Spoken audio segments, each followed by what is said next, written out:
Hello everybody, welcome to the Chicago Burlington and Quincy Railroad and the Chicago and Northwestern Railway in Wyoming.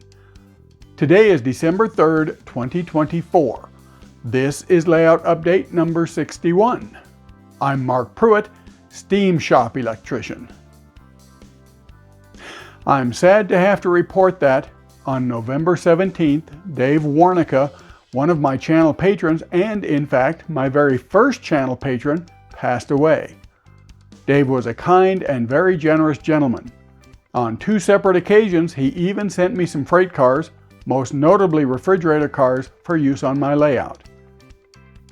While we never met in person, we communicated via email and comments on both the Model Railroader forums, where Dave was a regular poster, and on my YouTube channel.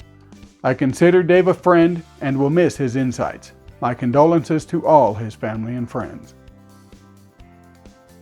On to the layout update. As is often the case, I wound up doing work on the layout I hadn't even been thinking about when I posted my last update on November 3rd. We'll get to that in a minute or two. Meanwhile, I did get some work done on a couple of the locomotives I talked about last time, and I also did some work, though not much, on the Cody branch. Let's start there. When I posted the November update, I was building the ramp for the first Powell siding. I got that completed, then I installed the track. And that was it for track work this month. Still no ground throw on the turnout, and I didn't even get any wiring done. Instead, I finished the last bit of subroadbed for the west end of Powell and began extending the subroadbed towards Cody. Here, the last bit of Powell subroadbed is glued and clamped in place, awaiting screws. On November 5th, I cut the cork sheeting for the rest of Powell. I installed it and stopped working on Powell until later in the month. On the 22nd, I took advantage of a day of unseasonably warm weather and cut the plywood subroadbed that will carry the line from Powell to Cody. Over the next few days, in between other jobs around the layout, I installed a bit more of the subroadbed just west of Powell. That roadbed descends westbound on about a 1.5% grade along the wall and into the area below Thermopolis, which is to the left of this shot. I can't proceed any further west with the subroadbed until I get the benchwork installed underneath the Wind River Canyon-Thermopolis Peninsula. That will be coming up over the next couple of months, I think. The last couple of days, I've begun installing roadbed for the main track through the rest of Powell. The track and sidings will go in this month, and I hope I get the wiring done as well. Let's talk about locomotives for a minute. I did get the Blue Line Mikado, number 5502, cleaned and lubed. When I placed it back on the layout, I discovered the chuff sensor is failing, producing only an occasional chuffing sound when the locomotive moves. That sounds pretty weird. I've ordered a couple of these sensors from BLI and will replace it when they arrive. I also cleaned and lubed, then renumbered, the Mikado Bill gave me at my last operating session. It went from number 5508, of which I already had one, to number 5231. I have one of these Santa Fe Type 210-2 locomotives. With the ruling grade through the helix coming up from east staging, I need locos this size to pull the 20-car trains from staging up to Casper.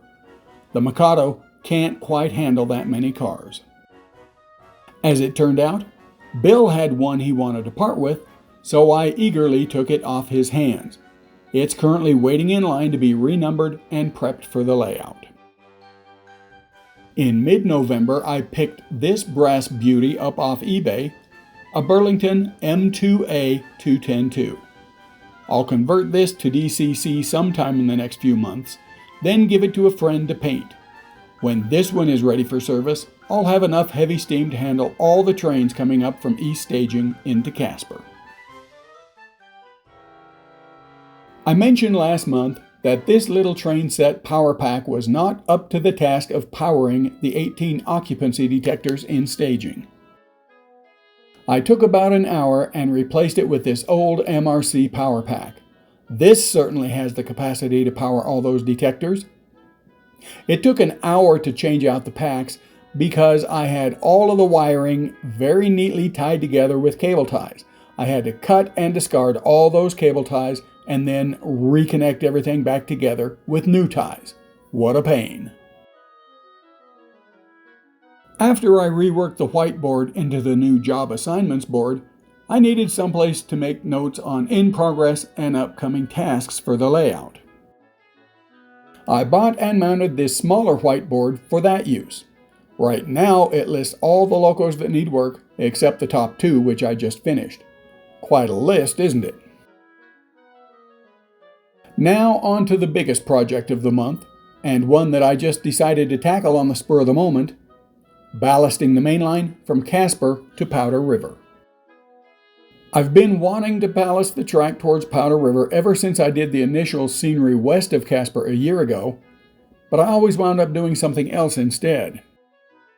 But since I stained the installed white mainline ballast at Casper late last month, I decided to go ahead and finish the mainline in Casper and proceed west. I decided to use up the rest of the white ballast in Casper and just stain it later. At the yard limits just past the roundhouse, I switched to a darker ballast. First, I placed the ballast and groomed it. I thought I did a pretty good job with this step, but later I had a lot of ballast cleanup to do on the ties and the base of the rails. In the future, I'll be more careful and take more time. I used the truck parts you see in this clip to mark the area I was working on. After the grooming was done, I glued the ballast in place. First, I applied 70% isopropyl alcohol to the ballast to wet it. Then I applied diluted matte medium to glue it in place. In this part of the job, I used too little glue and wound up with holes in the ballast after cleaning the ballast off the ties and rails.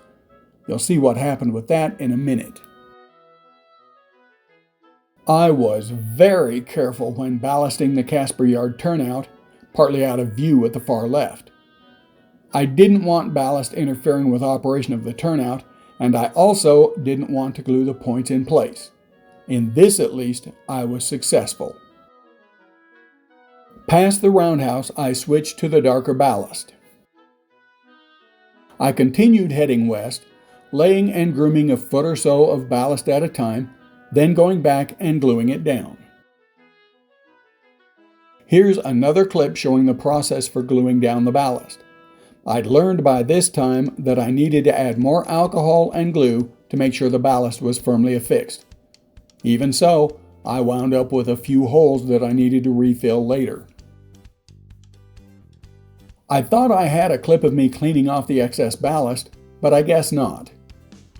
So, this is the tool I used to scrape off the excess ballast. I drag it along the base of the rail and across the tops of the ties. At some points I had to scrape pretty hard because the ballast was mounded up around the ties a lot more than it should have been. Especially on the white ballast, this resulted in some pretty good sized holes after I vacuumed up the loose stuff. I had to go back and fill these in. For that, I needed something to place the ballast pretty precisely. I searched around Casper for a very small spoon, like the ones that come in a child's chemistry set, with no luck. Finally, someone suggested I try, of all places, a vape shop. There I found exactly what I needed. This very small scoop is called a PAX loading tool.